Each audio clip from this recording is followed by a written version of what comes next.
Guys, स्वागत है मेरे यूट्यूब चैनल पर। और आज से सोलर फार्मिंग की नई वीडियो यहीं पर आएगी। इस चैनल को ओपन करने का मेरा मकसद ये था क्योंकि ओटाकू वाले चैनल में यूट्यूब बगल से कुछ गाइडलाइंस आ गई है, इसी वजह से मुझे उस चैनल को बंद करना पड़ रहा है। मैं पूरी कोशिश कर रही हूँ कि मैं उस चैनल को वापस ला दूँ, लेकिन तब तक के लिए आप लोग यहाँ पर एंजॉय कीजिए और हो सके तो प्लीज थोड़ा सा सपोर्ट जरूर करना, क्योंकि मुझे यहाँ पर आप लोगों की सपोर्ट की बहुत ज्यादा जरूरत है।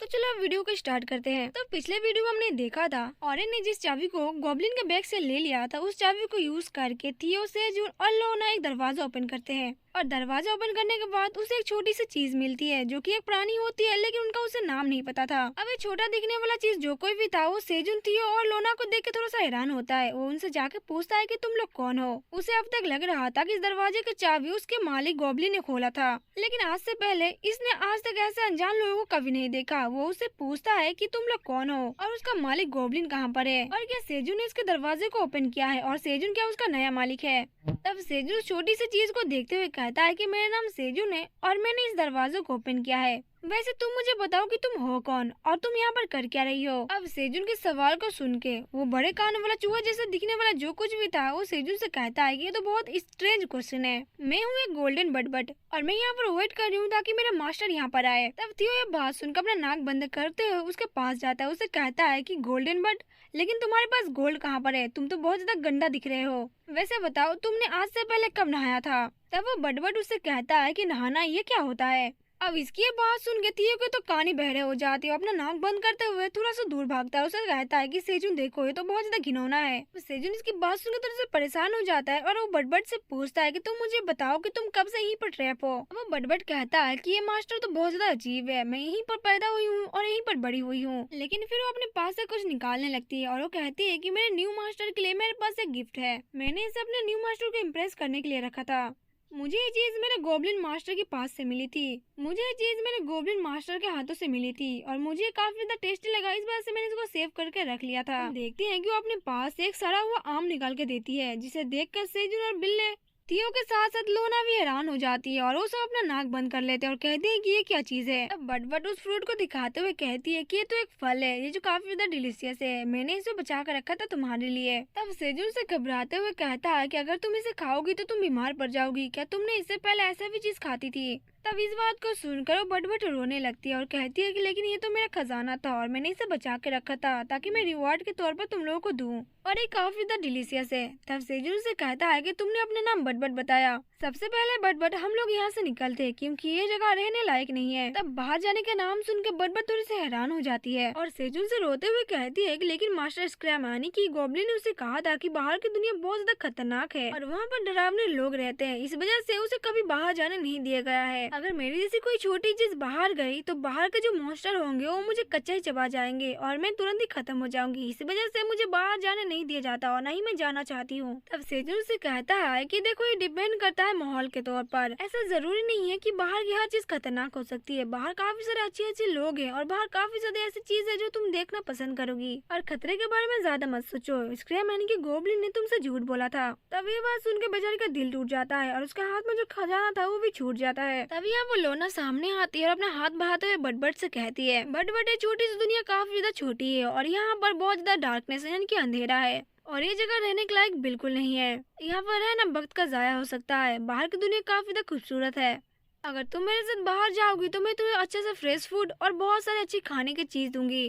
अब फ्रेश फ्रूट का नाम सुनकर उसके मुंह में लार टपकने लगता है। तब सेजून से कहता है कि हाँ, अगर तुम हमारे साथ बाहर चलोगी तो मैं तुम्हें चेरी टमाटर दूंगा जो मैंने खुद उगाया है। चेरी टमाटर सच में काफी ज्यादा सुंदर, स्वीट है और बहुत ज्यादा फ्रेश है। अब सेजून उठता है, उसे कहता है कि चलो बातें करना बंद करते, हम लोग एक कदम ही बस दूर है और बाहर चले जाएंगे। मेरे साथ बाहर चलो और इस दुनिया के एक बार नजारे देखो। लेकिन अभी भी बटबट काफी ज्यादा डरी हुई थी और उसे कहती है, लेकिन मुझे अभी भी काफी ज्यादा डर लग रहा है, मैं बाहर कैसे जाऊँ? तब लोना सामने आती है और बटबट से कहती है, अगर तुम्हें अभी भी डर लग रहा है तो तुम मेरे हाथ को पकड़ सकती हो, मैं तुम्हें प्रोटेक्ट करूंगी। तब बटबट भी ये सुनकर काफी ज्यादा खुश हो जाती है और वो लोना का हाथ पकड़ के वो लोग बाहर चले जाते हैं। जब वो बाहर जाती है तब उसकी आंखों में काफी तेज रोशनी पड़ती है और जब बाहर जाने के बाद ही बेचारी अपनी आंखें खोलती है तब उसे देखने को मिलता है कि ये दुनिया तो काफी ज्यादा कलरफुल और रंगीन है। आज से पहले इसने ऐसा नजारा कभी नहीं देखा था, उसके पास बस अंधेरा ही अंधेरा था। अब बाहर आने के बाद बट काफी ज्यादा खुश थी और उनसे कहती है कि जेल के अंदर उसे अजीब तरीके से गंध आती थी, लेकिन बाहर तो उसे काफी ज्यादा फ्रेश महसूस हो रहा है। सेजू ने सुनकर काफी ज्यादा खुश होता है, लेकिन थियो अभी भी अपना नाक पकड़े हुए था। वो कहता है जब तुम बाहर आई चुकी हो तो अब इसका पूरा बॉडी का जो गंध था वो बाहर फैल रहा है। इससे अगर जल्दी से कुछ ना किया गया तो मेरी नाक तो सर के नीचे गिर जाएगी। तब बट सुनकर काफी ज्यादा परेशान हो जाती है और वो सेजू से पूछती है कि लेकिन अब वो क्या करे। अब सेजून यहाँ पर कुछ सोचने लगता है। वो कहता है कि मुझे उस डार्कनेस के बारे में कुछ पूछना था, लेकिन सबसे इम्पोर्टेंट ये चीज है कि हम लोग यहाँ पर जाके नहा ले। जिसके बाद हम देखते हैं कि सेजून बट को सब लोगों से मिलाता है, लेकिन जिससे भी वो मिलाता है वो सारे लोग अपना नाक बंद कर लेते हैं। बेचारी बट तो काफी ज्यादा परेशान थी, लेकिन सेकंड सीन में हमें देखने को मिलता है कि सारे लोग एक दूसरे को नहला रहे थे अच्छे से। सेजून से पहली बार चेरी टमाटर का जूस पीने को देता है। जब वो पीती है तब उसे काफी ज्यादा अच्छा लगता है। उसने पहली बार लाइफ में ऐसी टेस्टी चीजें टेस्ट किया है, जबकि बाकी लोग भी यहाँ पर काफी ज्यादा मजे कर रहे थे। अब यहाँ पर सारे लोग नहाने धोने के बाद काफी ज्यादा फ्रेश फूड खा रहे थे और यहाँ पर आराम कर रहे थे, जबकि सेजून और लोना आपस में बातचीत कर रहे थे कि ऐसा लग रहा है कि धीरे धीरे एडजस्ट कर रहे हैं एक दूसरे के साथ। ये देखने में काफी ज्यादा अच्छा लग रहा है। लोना भी कहते हैं कि हाँ आई होप कि ये सब अच्छा जाए, लेकिन अब लोना सेजून से पूछती है कि उसे अब इस प्रिजन को क्या करना है, उसके बारे में सेजून ने अभी क्या सोचा है। सेजून यहाँ पर कुछ सोचता है और वो सब इस पे प्रिजन को समन करता है। तब सेजून ने देखे तो उसे हैरान होता है। कहता है ऐसा लगता है कि मैं इस प्रिजन को कहीं पर भी समन कर सकता हूँ। लोना उसे कहते है कि ऐसा लगता है क्योंकि अब ये प्रिजन तुमसे जुड़ चुका है और तुम इसे जब चाहो तब जहाँ पर वहाँ मर्जी उसे बुला सकते हो और इसके अंदर जा सकते हो। तब सेजून ने देखे थोड़ा सा खुश होता है और वो कहता है कि ठीक है फिर मैं इसे स्टोर के तौर पर इस्तेमाल करूंगा। अब जब मुझे ये प्रिजन मिल गया तब मुझे इसको स्टोर के तौर पर इस्तेमाल करना चाहिए ताकि इससे काफी ज्यादा चीजें इसके अंदर चली जाए। अब लोना सेजून से कहती है कि अगर सेजून को बुरा ना लगे तो क्या लोना इसके अंदर जाके इसका अंदर कुछ अपग्रेड कर सकती है। अंदर जाके इसे अपग्रेड करने के बाद इस स्टोर को थोड़ा सा और नए तरीके से बना सकती है क्योंकि ये ओल्ड वर्जन है और वो यहाँ पर मैजिक का इस्तेमाल करके 3 लेवल का स्पेस क्रिएट कर सकती है और इसे अच्छी तरीके से साफ सफाई करके लाइटनिंग का भी इस्तेमाल वो कर देगी। तब से जो लोना की इस बात से काफी ज्यादा खुश हो जाता है और वो लोना का सर को सहलाते हुए कहता है अरे तुम रियली में ऐसा कर सकती हो, अगर ऐसा मैजिक कर सकती है तो मेरे लिए काफी अच्छा होगा। जैसा कि मैंने एक्सपेक्ट किया था ग्रेट टावर लॉर्ड लोना ही है। अब सेजून के जेस्चर से लोना थोड़ी सी ब्लश करने लगती है और वो अपने हुडी से अपने सर को ढक लेती है और वो कहती है कि सेजून तुम सच में बहुत ज्यादा काइंड ड्रैगन हो। जिसके बाद वो सेजून को कहती है कि ठीक है मैं इसके अंदर जाके दरवाजे को बंद करती हूँ और फिर मैं तुम्हें से थोड़ी देर बाद ही मिलती हूँ, तब तक के लिए मैं इसको अपग्रेड करती हूँ अंदर से। अब सेजून भी कहता है कि ठीक है मैं जा रहा हूँ यहाँ से, लेकिन अगर कोई चीज की जरूरत हो तो मुझे आवाज जरूर देना। अब लोना जब भी इस प्रिजन के अंदर जाती है तो काफी ज्यादा खुश थी और अभी भी शर्मा रही थी और कहती है कि वो सच में काफी ज्यादा काइंड है। वो बिना किसी हिचकिचाहट के सबको एक जैसा ट्रीट करता है। वो काफी ज्यादा सच में हम्बल है। वो इतनी लो पावर को मैजिक को भी देख के इतना ज्यादा खुश था। मैं उसके साथ रहूंगी तो मैं काफी ज्यादा बिगड़ जाऊंगी, मुझे ऐसा लग रहा है, लेकिन मैं सच बताऊं तो काफी ज्यादा ग्रेट पर्सन है। और अब वो सेजून के लिए पूरे घर के अंदर रेवोल्यूशन का इस्तेमाल करती है, जिसके बाद सीन चेंज होता है। जिसके बाद हमारा मेन सीन आता है ब्लैक रेबिट और पीपू का। पीपू कहती है मेरा तो पेट भर गया है। ब्लैक रेबिट पीपू से कहता है क्या तुम्हें कैरेट अच्छा लगा। पीपू यहाँ से कहती है कि 100 टाइम बेटर है, क्योंकि आज से पहले उसने इतना अच्छा कैरेट कभी नहीं खाया था। उसके जो किंगडम में था, जो चाइल्डहुड में उसने खाया था, उससे भी लाख गुना अच्छा है। और अब वो निराश हो जाती है। वो कहती है कि मैं जब ग्रेट के चंगुल से भागी थी और अपने मास्टर के अंदर ट्रेनिंग कर रही थी और टाइम को पीसफुली स्पेंड कर रही थी, तब मुझे नहीं मालूम था कि ऐसे लोग भी यहाँ पर सफर कर रहे होंगे। और ये सोचकर मुझे थोड़ा सा आसान तो ना मिल रही है कि तुम लोग ये जो चीज है यानी कि कैरेट की बात हो रही है वो गायब हो गया इस दुनिया से, फिर भी तुम लोगों ने इसे गायब नहीं किया,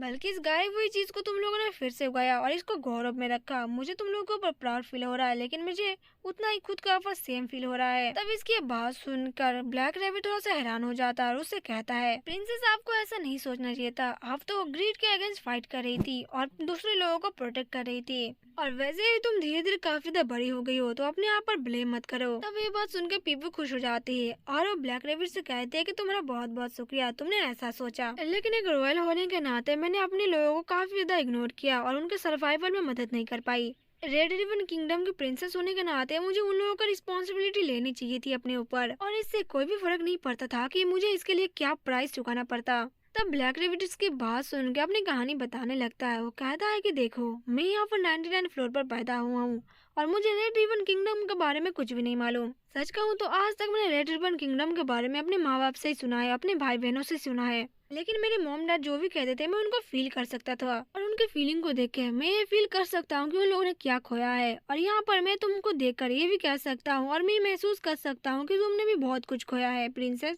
मुझे पता है कि तुम ये दूसरे लोगों के लिए कर रही हो, तो तुम्हें ये बताने की जरूरत नहीं है। मुझे पता है कि तुम जितना भी कुछ कर रही हो वो बस तुम अपने रेड रिबन किंगडम को वापस लाने के लिए कर रही हो, तो इसमें कोई भी गिल्टी की बात नहीं है। जिसकी बात सुनकर पीपू थोड़ा सा शर्मा जाती है और उसे हैरानी से देख रही थी।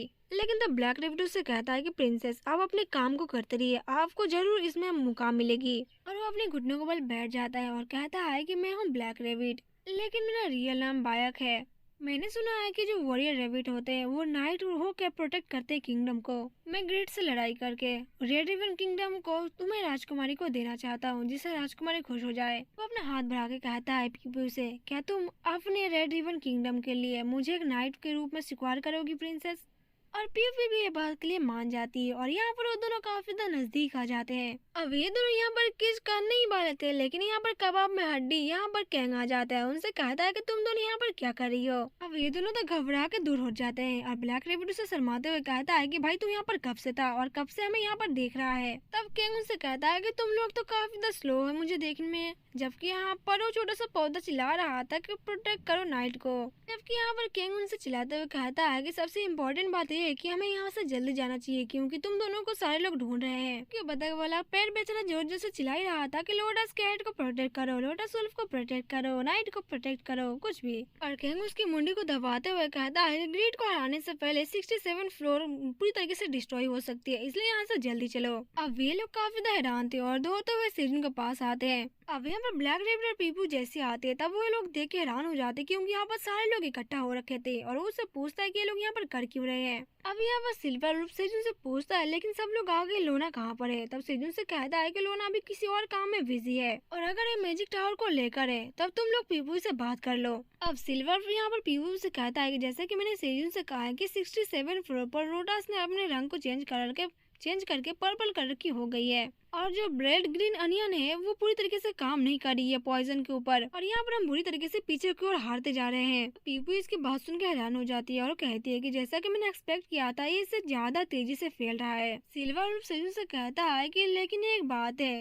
डीऑक्सीफाई जो ग्रीन अनियन है वो पर्पल लोटस के ऊपर काम कर रहा है। ये बात जानने के बाद हम लोग यहाँ पर भागते हुए आए मदद के लिए। तब सेजुन यहाँ पर सिल्वर से कहता है कि मुझे बताओ कि कब वो लोग टॉक्सिक बने और क्या ब्लेड ग्रीन अनियन पूरी तरीके से काम करना बंद कर दिया है, लेकिन क्या डीऑक्सीफाई ग्रीन अनियन अभी भी काम कर रहा है? देखा जाए तो ये एक छोटी सी राहत की बात है। अब ये बात सुनने के बाद सेजुन थियो से कहता है कि जल्दी से ब्लेड ग्रीन अनियन और डीऑक्सीफाई ग्रीन अनियन को सारे कैट के बैग में भर दो, जितना हो सके उतना। और बाकी रेबिट से वो कहता है कि जितने सारे कैट्स के बैग में और स्टोरेज है उन जगह पर खाने के लिए सारे खाना स्टोर कर दो। जबकि यहाँ पर दूसरा एक रेबिट आता है और सेजुन से कहता है कि अंकल मैंने यहाँ पर बहुत सारे तलवार या फिर इक्विपमेंट को भी ले लिया है ताकि वहाँ पर हमें काम आए, जिसे सेजुन देख के काफी खुश होता है कि और कहता है कि हाँ इसे भी रख लो क्योंकि ये भी सारे बहुत वहाँ पर काम आने वाले हैं। और अब वो एलिन से पूछता है कि टावर के अंदर क्या कोई अजीबो गरीबो चेंज हो रही है। अब एलिन यहाँ पर चेक करने लगती है स्टेटस को, लेकिन उसे यहाँ पर कोई भी चीजें नहीं दिखती जो कि गड़बड़ होने वाली है। लेकिन तभी उसे ग्रीन अलार्म देखने को मिलता है। वो सेजुन को तुरंत ही मैसेज करती है कि मेरे स्क्रीन के ऊपर एक ग्रीन अलार्म आया है जो कि काफी ज्यादा खतरनाक लग रहा है।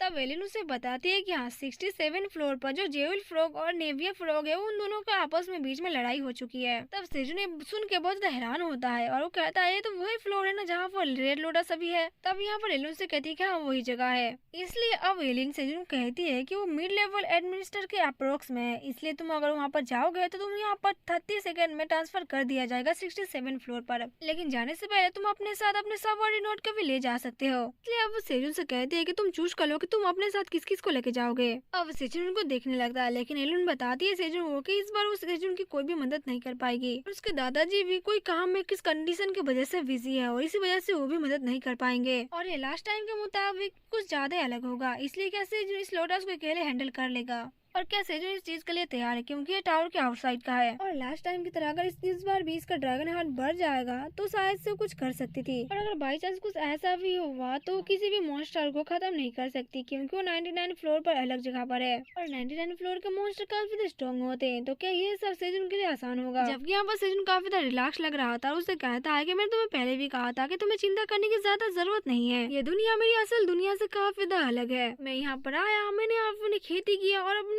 मैंने अपने काफी सारी चीजों को यहाँ पर उगाया है, मैंने खुद से ये सब किया है, तो तुम्हें क्या लगता है कि मैं छोटी मोटी चीजों का हैंडल नहीं कर सकता? डोंट वरी मेरी प्यारी एलेन, मैं सबको संभालूंगा। मैं हूँ सेजुन द फार्मर, तुम्हें अपने सेजुन के ऊपर ट्रस्ट करना चाहिए। जबकि यहाँ पर थियो आता है, वो सेजुन से कहता है कि सेजुन मैंने सारे ग्रीन अनियन को बैग में पैक कर लिया है, क्या आप सब कुछ ठीक है? किंग भी काफी ज्यादा जोश में लग रहा था और वो सेजुन से कहता है कि डैड मैंने भी फुल पेट खाना खा लिया और आप जितना चाहे इतना स्ट्रेन मेरे से यूज करा सकते हैं। और पीपू भी यहाँ पर कहती है कि सेजुन यहाँ पर जाकर मैजिक पावर का यूज कर सकती है। और पीपू को जाते हुए देख ऑफकोर्स ब्लैक रैबिट भी कहता है कि जब पीपू जाएगी तो मैं भी उसके साथ ही जाऊंगा। अब सेजुन यहाँ पर सबको देख के काफी ज्यादा खुश होता है और सेजुन यहाँ पर अपने सबऑर्डिनेट को सिलेक्ट कर लिया था। अब वो लोग 67 फ्लोर के लिए जाने के लिए बिल्कुल तैयार थे। यहाँ पर काउंटडाउन स्टार्ट होता है और लोग 67 फ्लोर पर तुरंत ही पहुंच जाते हैं। अब सेजुन सीधा जाकर वहाँ पर एक पानी में गिरता है, लेकिन सेजुन को ऊपर लैंड करता है थियो, क्योंकि उसे पानी बिल्कुल भी नहीं पसंद। अब ये पानी काफी ज्यादा मिट्टीदार था और बेकार सा लग रहा था। सेजुन कहता है कि पानी बहुत ज्यादा बेकार है, इसका स्वाद भी बेकार है। तो वो लोग यहाँ पर मिड जंगल में आ चुके थे। अब वो लोग एक एक कदम को फूक फूक के आगे बढ़ रहे थे, क्योंकि यहाँ पर खतरा भी हो सकता है। जबकि यहाँ पर सेजुन चिल्ला के कहता है कि अगर कोई लोग यहाँ पर छुप के है तो जल्दी से हमारे सामने आ जाओ, छुपने का कोई फायदा नहीं होगा। लेकिन थियो और बाकी के लोग काफी ज्यादा डर रहे थे और उनसे कहता है कि जल्दी से चलो, यहाँ पर कम से कम इस घटिया पानी से बाहर तो निकले। प्रिंसेस को ब्लैक रैबिट संभाल रहा था, लेकिन प्रिंसेस की नजर पड़ती है एक टिट्टी के ऊपर जो कि पर्पल कलर की हो चुकी थी, जिसे देख के वो सारे लोग घबरा जाते हैं। अब सेजुन का फट जाती है, क्योंकि उसने अभी चिल्ला के कहा था कि कोई अगर छुपा है तो मेरे सामने आ जाओ, हम लोग एक एक का चुन चुन के देख लेंगे। लेकिन जब उसने देखा था वो हैरान हो गया, क्योंकि उनके चारों तरफ से पर्पल टिट्टियों ने घेर रखा था और ये काफी ज्यादा खतरनाक भी लग रही थी। और तभी यहाँ पर नोटिफिकेशन आता है कि इन टिट्टियों की वजह से मेंढक पूरी तरीके से खत्म हो रहे हैं, तो जल्दी से अगर मेंढकों को बचाना है तो इन टिट्टियों को खत्म करना पड़ेगा। सेजुन कहता है अरे मोरी मैया रे, तो मैंने कभी सोचा भी नहीं था कि इतनी तादाद में होंगे। लेकिन अब सब लोग यहाँ पर कुछ ज्यादा तो नहीं कर सकते हैं फाइट के अलावा, इसलिए आप यहाँ पर काफी ज्यादा बड़ा हो जाता है और कहता है कि ठीक है अब डरना ज्यादा बंद करो और जल्दी से इनको बस चार्ज करो। और अब वो सब ब्लैक टावर को बचाने के लिए अब एक दूसरे का जान को परवाह किए सारे लोग टिड्डियों के ऊपर हमला कर देते हैं। और गाइस फाइनली सोलर फार्मिंग की सीजन यहाँ पर पूरी तरीके से खत्म होता है। सीजन 2 जल्दी आने वाला है, तब तक के लिए आप लोग वीडियो को लाइक और चैनल को सब्सक्राइब जरूर कर दे। और यहाँ पर मुझे आप लोगों की सपोर्ट की बहुत ज्यादा जरूरत है और मुझे अपनी ऑडियंस पर पूरा भरोसा है। आप लोगों ने इतना अच्छा प्यार दिखाया और मुझे सपोर्ट किया, इसके लिए मैं अपने तहे दिल से आप लोगों को शुक्रगुजार हूँ। प्लीज इसी तरीके से बने रहिए और सब्सक्राइब करना मत भूलना और प्लीज कमेंट जरूर कर देना ताकि वीडियो बहुत जल्दी रीच करे, और हो सके तो शेयर भी कर देना। पहले मैंने कभी नहीं कहा, लेकिन हाँ प्लीज इस बार सपोर्ट की बहुत ज्यादा जरूरत है।